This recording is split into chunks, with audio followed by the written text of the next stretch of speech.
অলসতা। একটি গ্রামে এক ব্যক্তি তার 3 ছেলেকে নিয়ে বসবাস করত, যারা সব সময় নিজেদের মধ্যে ঝগড়া করত। এ নিয়ে তিনি খুব চিন্তিত ছিলেন।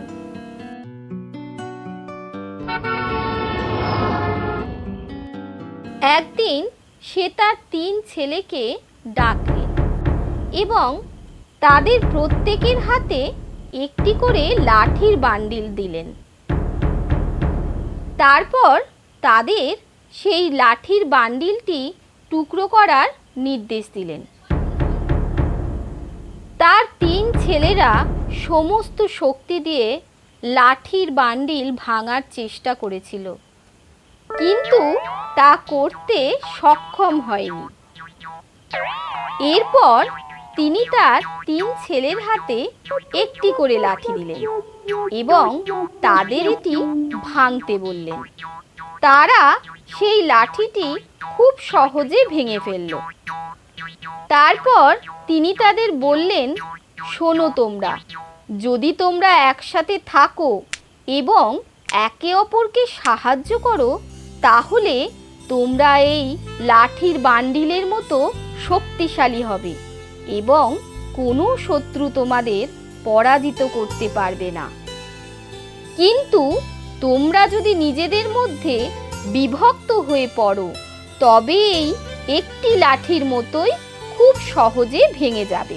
ছেলেরা বাবার দেওয়া বার্তাটি বুঝতে পেরেছিল এবং সর্বদা একসাথে থাকার প্রতিশ্রুতি দিয়েছিল। নীতি কথা, একতাই বল। গঙ্গা ফড়িং ও একটি পিঁপড়ে। একটি অলস গঙ্গা ফড়িং ছিল, যে একটি ছোট পিঁপড়েকে দেখে হাসত, কারণ সে সবসময় খাবার সংগ্রহে ব্যস্ত থাকত। গঙ্গা ফড়িং পিঁপড়েকে জিজ্ঞাসা করল, তুমি এত কঠোর পরিশ্রম করছো কেন? এত সুন্দর রৌদ্রোজ্জ্বল দিনে চলো আমরা আনন্দে নাচি।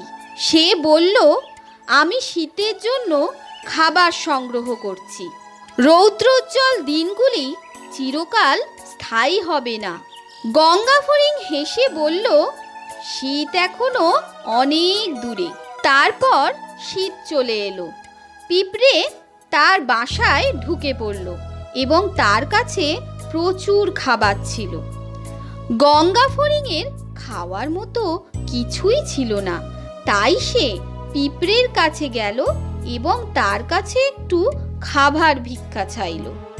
পিঁপড়ে উত্তর দিল, না, আমি যখন কাজ করতাম তখন তুমি আমাকে দেখে হাসতে। তুমি নিজেই গ্রীষ্মকালে গান গেয়ে বেরিয়েছো, তাই শীতকালে তুমি এবার নাচতে থাকো। নীতি কথা, অলসতা একটি অভিশাপ। ধূর্ত শিয়াল ও বোকা ছাগল।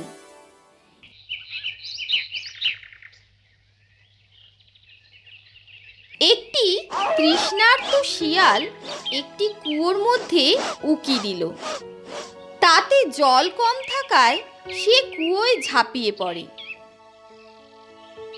তার তৃষ্ণা নিবারণের পরে সে কুয়ো থেকে বেরিয়ে আসার চেষ্টা করছিল, কিন্তু কিছুতেই সে পারল না।